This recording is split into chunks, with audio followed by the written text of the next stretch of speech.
xëy na rek kenn ku ci nekk am si ndax lépp benn la damay wax Omar rek comme li ma wax sànq sama frère la moom du sax sama goro sama frère la donc yàlla na yàlla def jàmm rek lii mooy fas lii mooy sport bi ñu waree rawante nañu rawante mais nag su loolu passé rek lii moo fi nekk leneen new fi nag kon nag lépp nit mën si yaakaar nga jàpp ne lii rek moo fi am leneen aw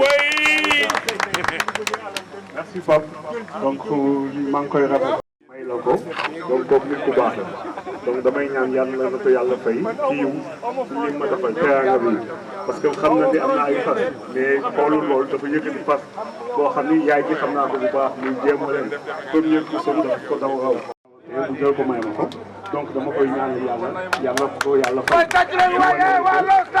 ñoo bokk ndey ñoo bokk bàyyi ñun tuuti peut être ay coow dana am nii dama mooy ne la wante mais benn point amuñu Allez, Issa Gueye pour la postérité. Issa Gueye.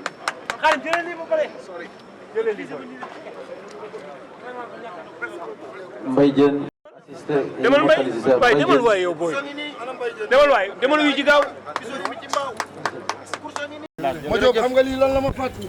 Mara lu mu la fàttali. keroog bi góor gi Njaw ma code bu naa ma rawee grand prix chef de l'État ñu ni ko Njaw loo yóbbu mu ni honneur waaye kii moo doon professeur Bao kii moo doon Youssou Diop ajaratu ndaw mooy maamam nee naa ko Papis réew mi yaak Omar mii xale yëpp ni yéen lañ bëgg a mel félicitation.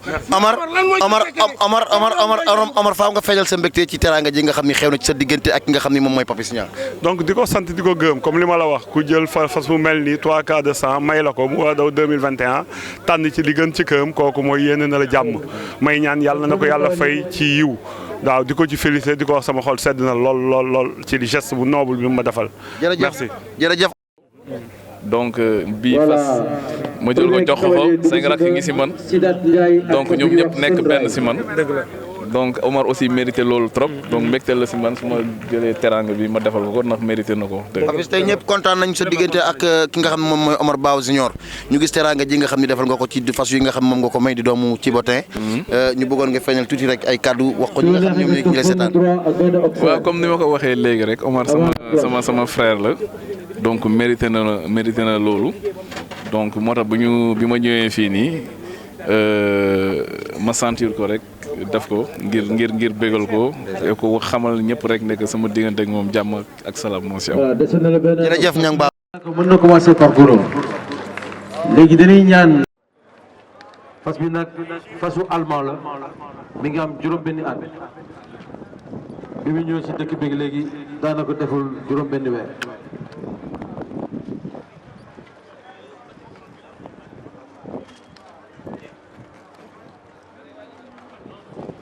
tëb na obstacle numéro 1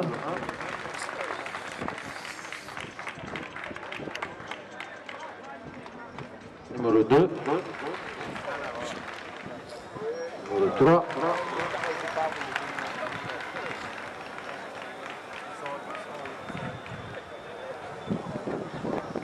numéro 4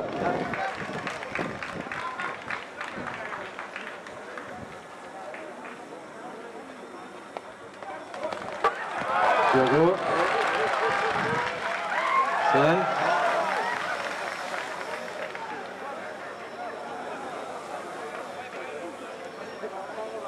6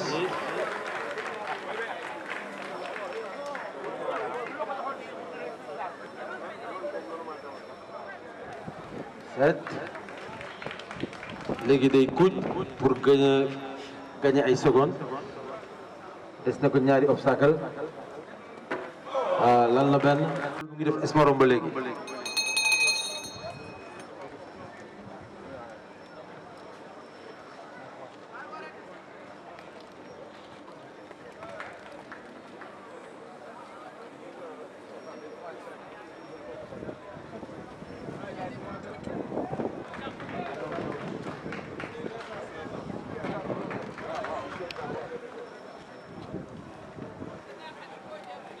mi ngi tëb numéro 4 vertical labbali na si ndeyjooram mi ngi dem si combinaison double bi maanaam day tëb benn def benn jéego tëraat ko benn jéego tëb benn ñaar ñett ñeent juróom benn jéego daf manqué na benn yokkaat na njàpp bi tëb na éventail bi daa mel na borom xar yi moom la ñu gën a faral voilà dese na ko benn tëb na virage bu gàtt làbbali na ba ngay kër fa tëb na lonk na benn malheureusement mi ngi jubal si bu mujj bi voilà jeexal na tàccu leen ko bu baax a baax waaw kawli bi ñu gis nag mooy Bathie Gueye mu ngi war fas bi ñuy wax Camorra de la Roque xeetu fas bi nag bi nit ñi nekk xale mooy wax fasu kaboy mais daanaka benn race la xeetu fas la bu ñuy wax pi am na timpi tampa yu xonq wala yu ñuul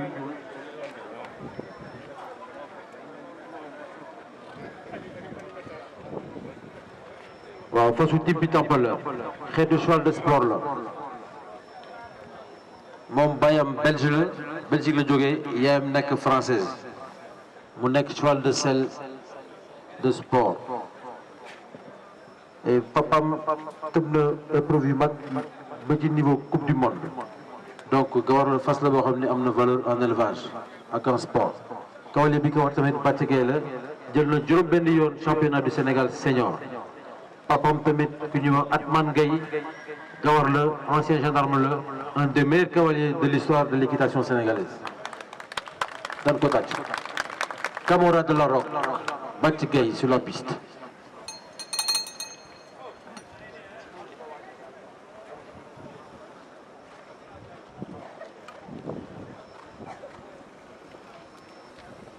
tëb na numéro 1 ca kaw labbali na kuj tëb numéro 2 3 bu ngeen gisee kawli bi mi ngi tëb jaar fi gën a gàtt pour am temps bu gën a gaaw xool fi muy jàdd lem na fas bi def benn option pour tëb auxerre bi benn jéego tëb benn ñaar ñett ñeent juróom benn toujours fu gën a gàtt lay jaar voilà pour jéem a am temps bu baax voilà option en oblique également lii yëpp pour gagner du temps là pour avoir le meilleur temps après sans faute lemaat na ko fas bi day nangu kawali bi xam lu muy def jël ay risques lemaat na allez dawal na ko tëb zéro faute dawal temps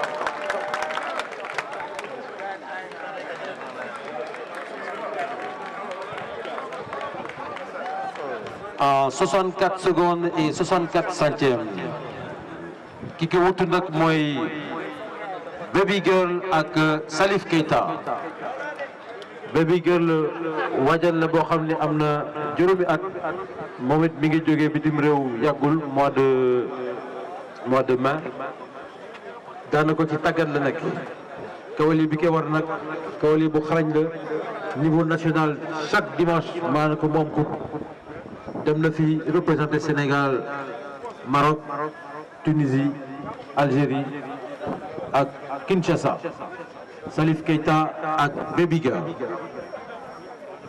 deux obstacles à votre choix monsieur Keita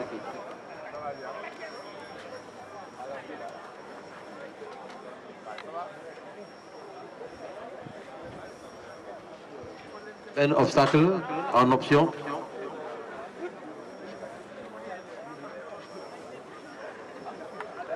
Auxerre en billet daanaka fas yu pare na pour def parcours le jury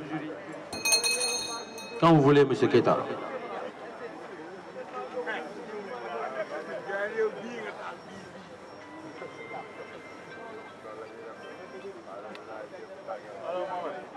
tëb na benn lem na fas bi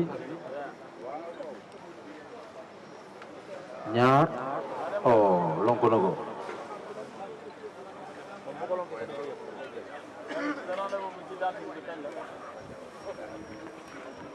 ñeent pour dem seeti double bi gàtt na trop waaye fas bi dégg na ngalam nangu na lebaat na ko dawal na benn ñaar ñett ñeent juróom benn juróom-ñaar lem naat na ko def virage bu gàtt dem ci mur bi ñaar deux fautes li yëpp boo ko gisee fas bi amagul expérience trop mais wane na ni nangu na li muy def parce que li yombul tournal bu gàtt daanaka dafa réer kawale bi abandonné na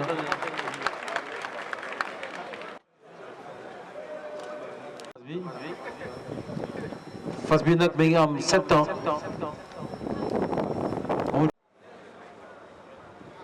waaw lem na ko téye tuuti fetax na benn daanaka piste bi daal tuuti sax pour moom pour mu mën ko contrôler ñaar ñett su bay loxo yi tuuti rek fas bi yokk jéego yi te pour day tëb ay mat du baax toujours voilà c'est dommage benn barre 4 points mi ngi dawal pour song combinaison double bi day tëb benn def benn jéego tëbaat tëb benn jéego tëbaat 1 2 3 4 5 kawali bi daf ko war a contrôler bu baax su ko rëccee rek jéego yi dootul mat te di am problème voilà wàññi na fule bi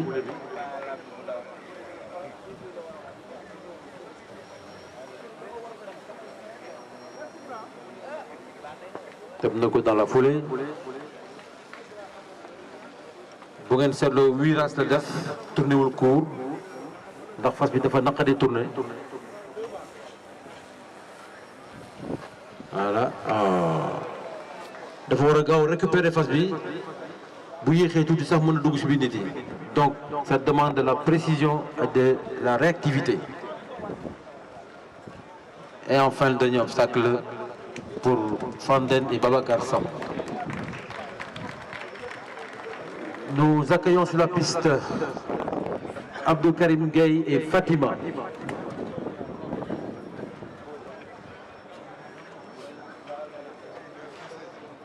Alors fas bi nag élevage bi mu jógee Belgique la dafa rax hollandais ak belge mais élevage bi mu bokk élevage France la Karim Gueye tamit jeune cavalier la mi ngi bokk ci équipe espoir du Sénégal mi ngi song benn obstacle mais fas baa ngi mel ne mi ngi yërnu nit yi boo ngeen xoolee nopp yi bu jege obstacle bi day xaw wàññi donc cavalier bi am na lu ñu koy xaaree voilà il a vu je pense que mën na commencer parcours am tranquillement bu ngeen gisee tamit ñooy ndax deret yi bari na trop seen ñoom mi ngi song numéro 1 jàll na ko ak hauteur ak de la marge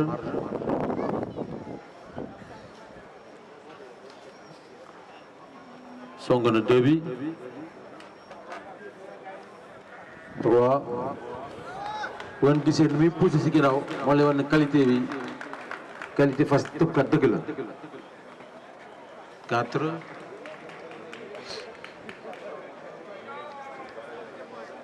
combinaison double benn ñaar très bien 6 benn gis nga ni muy tëbee ni muy wane. ma ne waay da ko malheureusement éliminé kawali bi daa juum wax éliminé pour erreur de parcours parcours bi da nga ko soo répété tëbee benn obstacle bu bokkul te nekkul ci ordre bi daanaka da lay éliminé dommage monsieur Gueye voilà Blue Boy mu ngi ci piste bi ak Babacar Diakhaté nag daanaka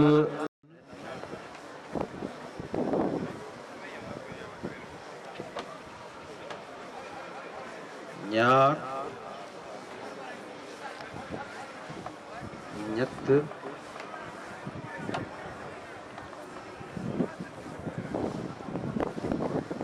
ñeent moom nag bëggul jël benn risque day assurer tëbam voilà li ñuy wax dérobade maanaam kawli bi jubul ci obstacle bi fas bi génn léegi dafay tëbaat ñaari yoon yi ñu pénaliser que de 4 points pour désobéissance fas yi tamit bu lay indee ci ay pexe yoo xam ne jubul du nangu tëb parce que ñoom it dañuy sauver seen bakkan voilà jàll na ko une deuxième fois léegi kawli bi bu gisee fas bi nekkul à l'aise sel bi mi ngi si ginnaawam da koy gêner moo tax mi ngi wangeetu voilà bëggul tëb ndax sel bi baaxul fu mu jëm le cavalier est éliminé voilà kii si sunu jànq yu jigéen ñi la bokk mi ngi war Kermino daaw mooy médaille d'argent championnat du Sénégal senior amoon yaakaar trop si moom en équitation la cloche benn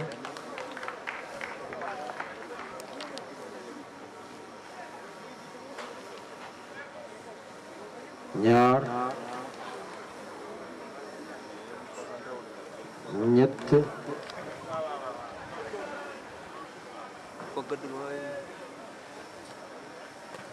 ñeent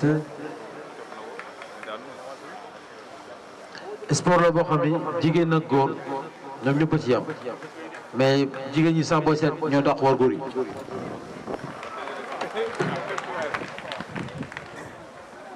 parce que seen sensibilité ak seen oyof moo ëpp yëg-yëg pour fas yi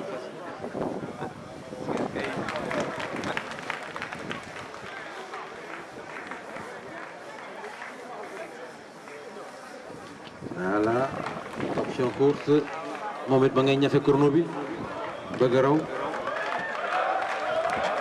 def na ko des na benn baar des na ko benn baar benn ñaar ñett way sans faute voilà sans faute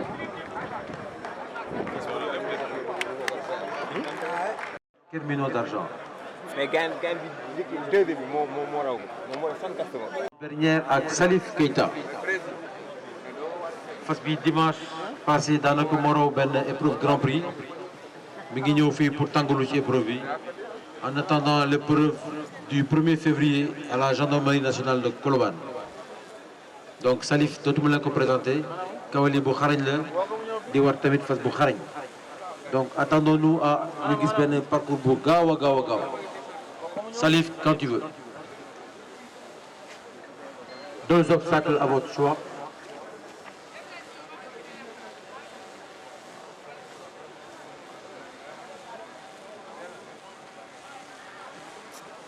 Alors, l'observe d'abord.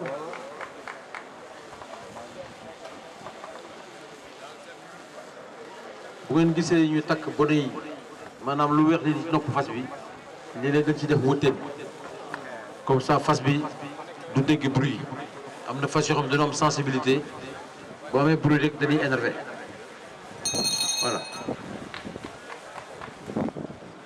mën na ko commencer top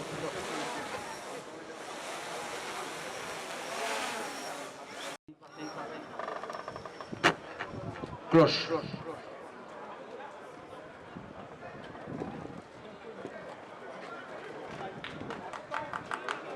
un, deux, trois,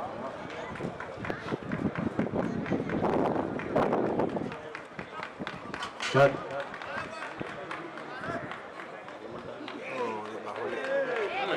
cinq, six, sept, waaye ni mu rattrapé fas bi baax na de.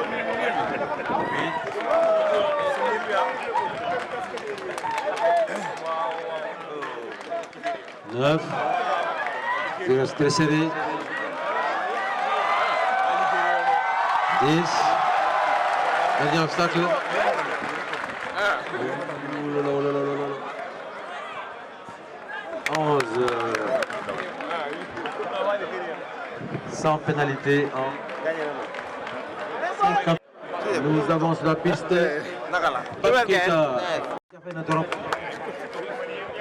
mbokku Mali yi dañuy tàggat fas di rambal di jabal mais du tëktëwal moom mooy le premier bambara bu ma sa def parcours 1m20 tàccu leen ko ci loolu.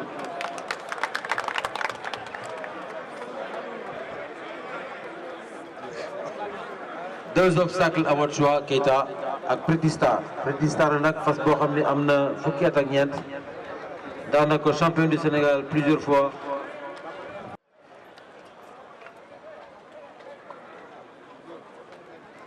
allo. là mi ngi song numéro 1 bi. waaw. daa ma génn waaw fone. ah. ah. dama génn waaw. maa bàyyi la. 2 3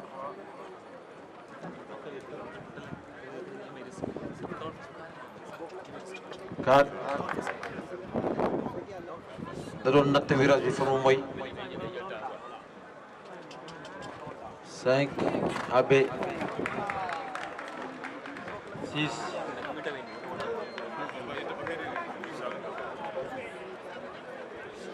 7 virage bu serré kër fa dawal na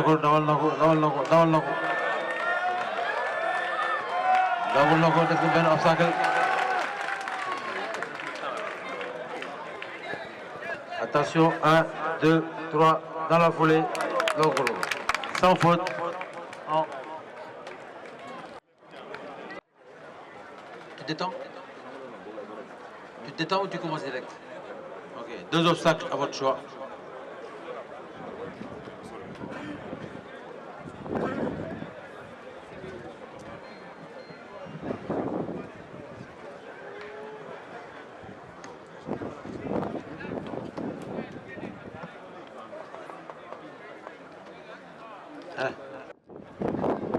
Mi ngi dem ci 1 bi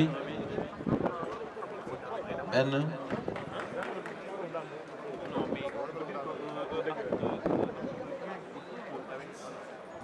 ñaar ñett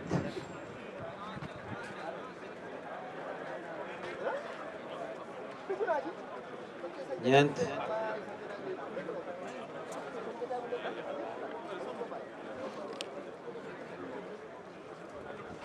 juróom B 6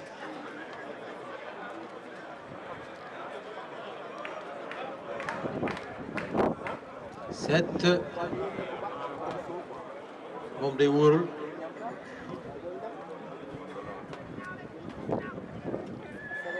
8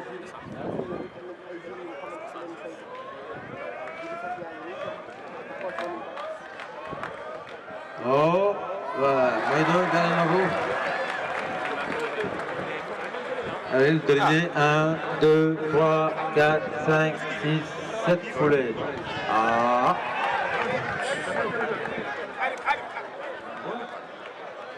Ah, le cavalier malheureusement am na 4 points de pénalité pour def benn volte li ñuy wax sax dugg si Mbaye Cyr le grand Henri sous les yeux de Djily Mbaye.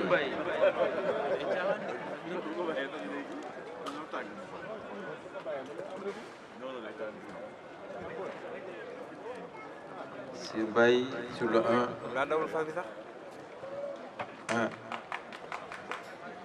waaye tàccu leen ko encouragé leen ko 2 3 ancien cavalier nag gawar gu dëgër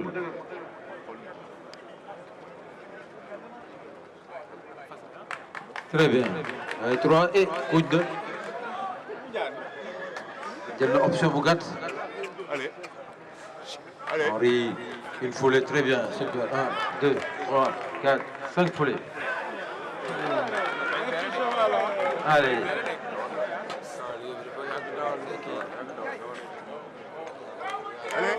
Très bien, Sylvain. Option courte.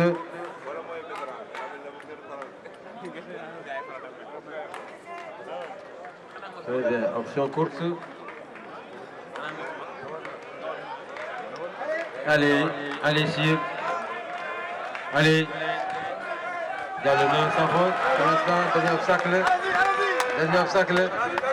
Dawal na ko, dawal na ko, dawal na ko, dawal na ko, dawal na ko, dawal na ko. Sans faute, Mbaye Sir. Bravo. Bravo Sir, bravo Sir, bravo Sir.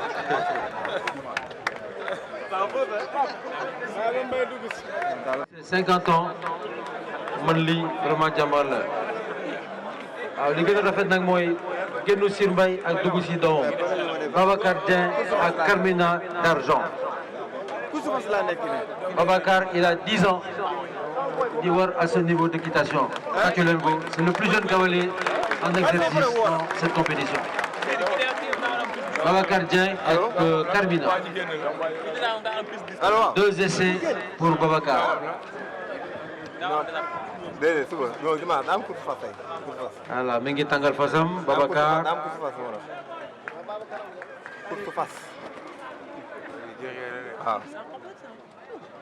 Très bien. Pas grave. Deuxième essai.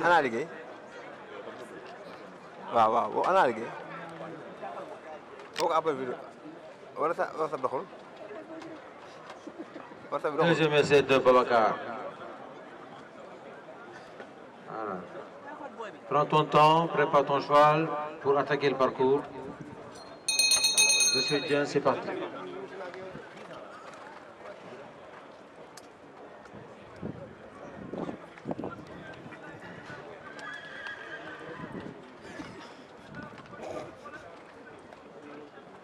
Un.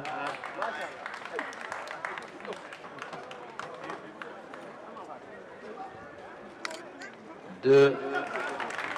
Il est très intelligent. Trois.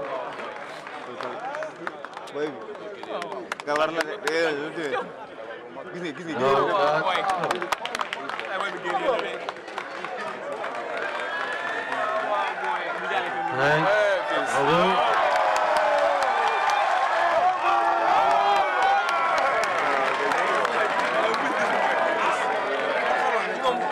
Bravo. Goudin, option course. Option course. Dommage. Elle joue le jeu. Très bien. Ok. Bravo. Allez, doucement. Bravo. Applaudissez. Très bien, Babacar. Bien joué, bien joué. Bien joué, Babacar. Bien joué, Babacar.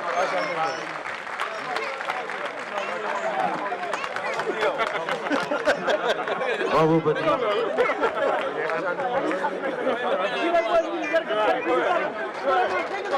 Pour la gendarmerie, Mohamed Ndoye également fait partie de l'équipe espoir du saut d'obstacle au Sénégal. Ci gawar yi ñu am yaakaar la bokk. Un essai mu dese la benn. Kawali bi jiitu ko. C'est pas tellement grave. Ana Mohamed. Voilà.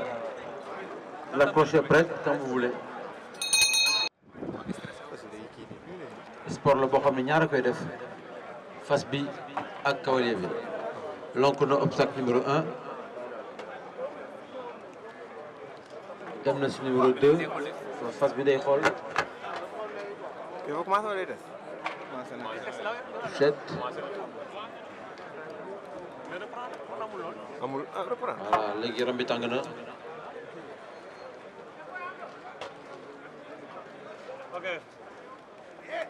Oui.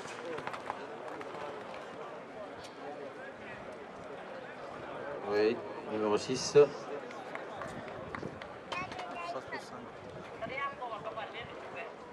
Numéro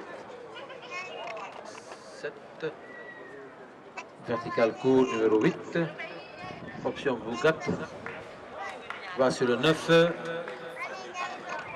Oh, Malheureusement, erreur de parcours qui élimine le cavalier. Léeg-léeg nga jaxasoo nag gendarme Daouda Thioune, un des plus élégants cavaliers de la gendarmerie, Daouda Thioune.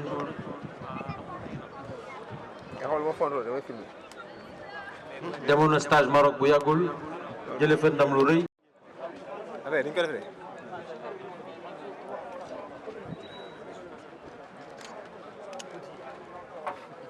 Un franchi.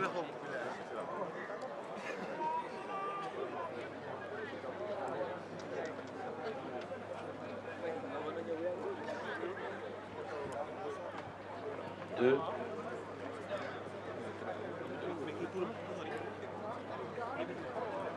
kii kay ñoom gars mi doon tag na fa si kay moo ay muy tëb mu koy weñ mooy gars am sànq noo bañ a fay waaw non non mais ni waa ji tam kii joge bi tam dafa ay de du ma wàññee fa waaye ah ok loolu ma wàññee gabar man nag en tout cas kooku moom tubaab la ok dafa gabar lay wax kooku buy tëb obstacle bi doñ fa Voilà, c'est un parcours de sécurité. Fas bi day jàng 8 mi ngi song 9 bi. Oh, quel dommage. Natt bi ëpp yokku na ñam bi. Numéro 10 franchi, très bien.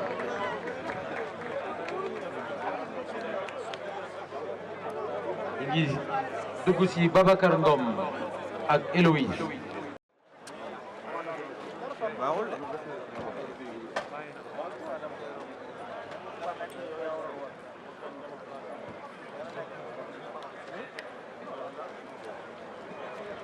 Deuxième essai.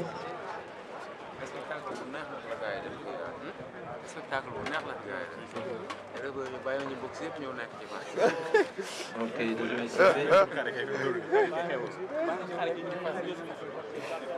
Allez, Héloïse face au Hollande. Jàkkeeru tot taxaw. Babacar Ngom tamit ci espoir ou éducation la bokk. jot na fi dem Alger représenter le Sénégal.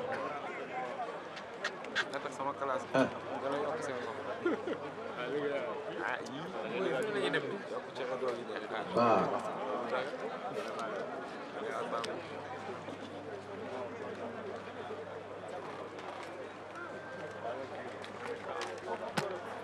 Carte franchie.